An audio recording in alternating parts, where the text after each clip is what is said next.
Le 24 juillet dernier, le président de la République a annoncé son intention de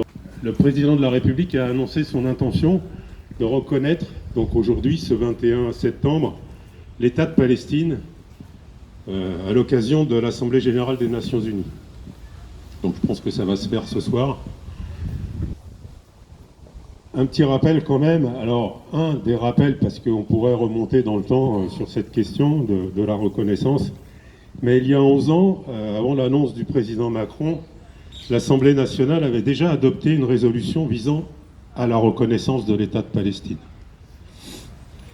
Alors on ne peut donc se satisfaire aujourd'hui de cette avancée bien tardive pour les raisons qu'on connaît tous, en tout cas depuis 2 ans, mais bien tardive au regard de l'histoire de la Palestine, bien tardive pour qu'enfin la France, pays des Lumières, des droits de l'homme, rejoigne les 148 États qui reconnaissent pour certains de longue date la Palestine comme un État.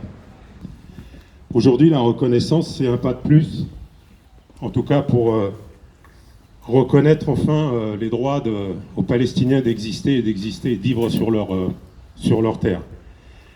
C'est un pas, c'est pas suffisant, je vais en dire 2 mots, mais en tout cas c'est une avancée.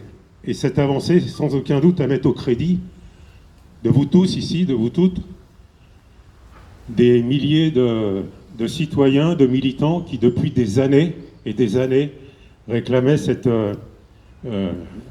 reconnaissance, et aussi tous ceux qui parmi nous sont engagés depuis maintenant près de 23 mois en soutien au peuple palestinien dans le cadre du génocide en cours à Gaza. Donc c'est aussi notre victoire. C'est pas la victoire de M. Macron. Je pense qu'il faut qu'on considère que c'est la victoire et le résultat de nos actions, de nos militantismes. Pour autant, nous savons que cela ne suffira pas pour obtenir le cessez-le-feu. C'est pour ça que cette banderole est encore présente ce soir. La sortie du passage d'urgence de l'aide humanitaire nécessaire en matière d'alimentation et de santé à Gaza, si cette annonce n'est pas accompagnée de sanctions contre Israël. Mesures fortes telles que la fin de toute coopération militaire et de livraison d'armes depuis la France, et une position claire diplomatique de la France, une position claire politique de la France pour suspendre l'accord d'association de libre-échange entre l'Europe et Israël sont également nécessaires. Reconnaître les droits aux Palestiniens de disposer d'un État, c'est aussi agir pour garantir la fin de la colonisation et le retrait des territoires occupés par Israël. C'est aussi obtenir la libération des milliers de prisonniers politiques et administratifs. Ils sont près de 4000 depuis 2 ans, en plus de ceux qui étaient déjà emprisonnés avant, dont Marwan Barghouti. Garantir le droit au retour des réfugiés palestiniens, ne les oublions pas, et avoir Jérusalem-Est comme capitale du futur État.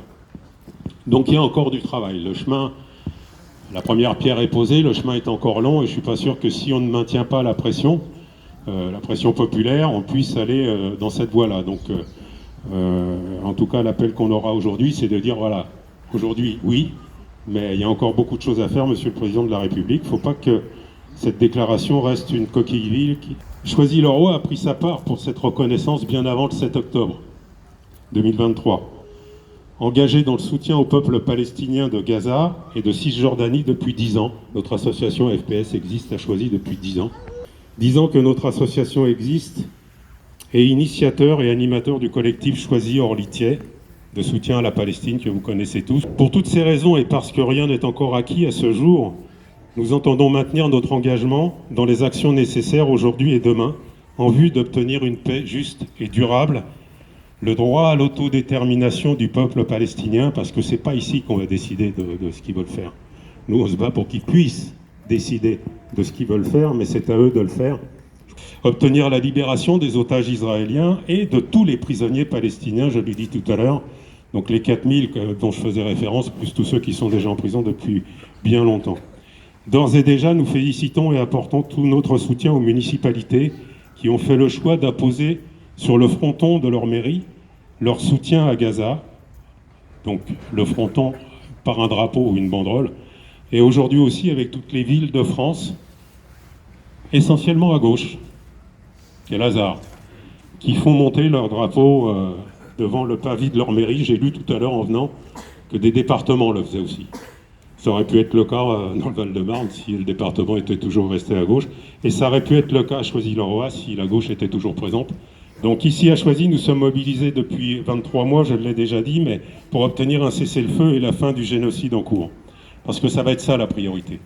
La reconnaissance, c'est bien, mais il faut que tout soit mis en œuvre.